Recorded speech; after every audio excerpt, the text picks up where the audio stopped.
Nigel. How are you? Good evening. Very well, thank you. Well, you promised the people a political earthquake. How are things going in the UK?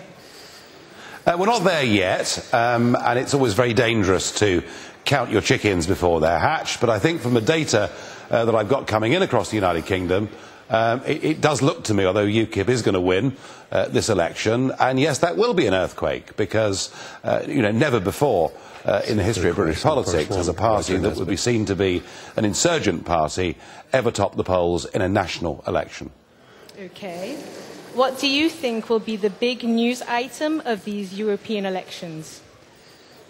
Well, obviously the growth of Euroscepticism.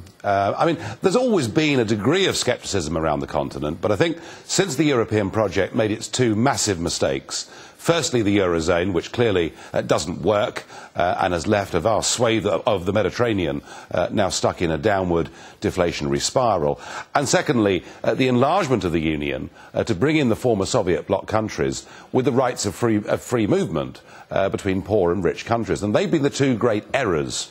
And I think that in the last 5 years, those errors have been seen to be real mistakes, and we're going to get, a good number of Eurosceptics elected to the European Parliament. Whether that makes a big difference in European politics remains to be seen, but it's going to make a very big difference in the domestic politics, particularly the member states, predominantly in the north of Europe. And I think that up until now, European integration, whether one liked it or not, always seemed to be inevitable, and I think that inevitability will end with these results tonight. Well, as you said, the failing Euro project has engendered poverty and unemployment to millions across Europe. Do you think that this has played a large impact on the European elections yourself? Oh, I do, and I think that repeated bailouts of countries, enabling them to stay members of the euro, and yet a few years on, people can see that that's actually given no economic benefits at all, has led to a widespread scepticism, a scepticism in the south that actually things may not get better, and a scepticism in the north that perhaps they're going to have to go on endlessly, putting their hands in their pockets. So I think that what the euro has done is to divide Europe between north and south in a way that actually the European project was supposed to stop. I mean, there is a degree of enmity that we've seen over the course of the last 3 or 4 years between the Germans and the Greeks, and the European project was supposed to bring us closer together and to love each other a little bit more. Hello, Nigel. How are you keeping? Hello. Having a good week? I'm very well, thank you. Very good. I think so. The gravedigger of national democracy, your friend Herman Van Rompuy, said that he wants the EU to expand eastwards, even though the public are opposed to this. What do you think of that?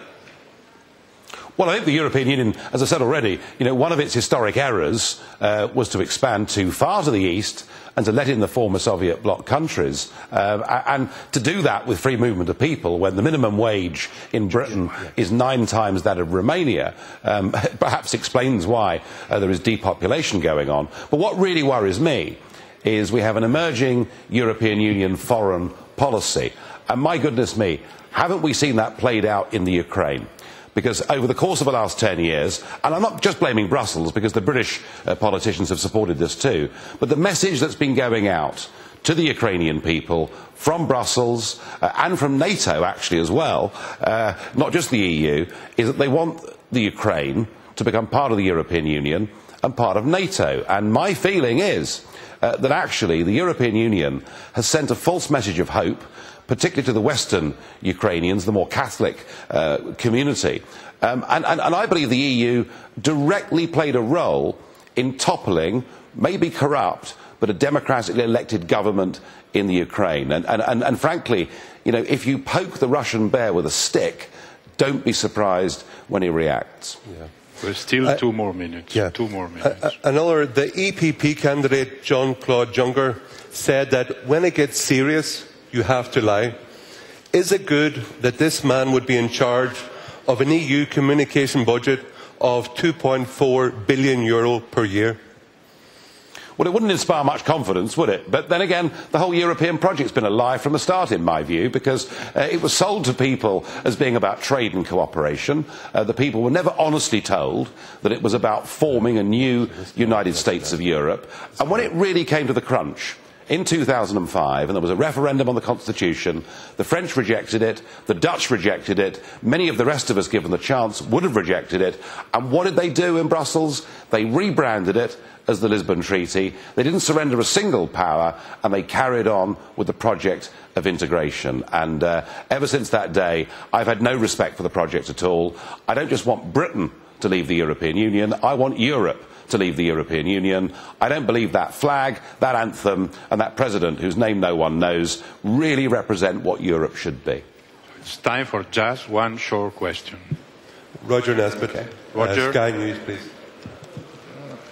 Robert Nesbitt of Sky News. Yeah. Yep. Two quick questions, if I may, Mr. Farage. One question. Well, you talked about the big prize being trying to disrupt the new Commission. Is that what you intend to do with your allies in the European Parliament, to try to block the Commission, whoever is proposed to be running it?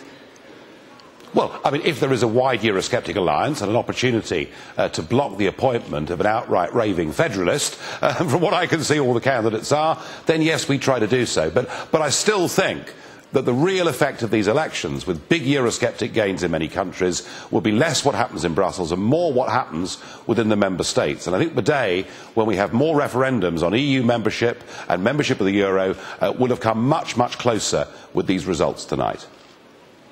Thank you very much, Mr. Farage. Thanks for your presence here in some way.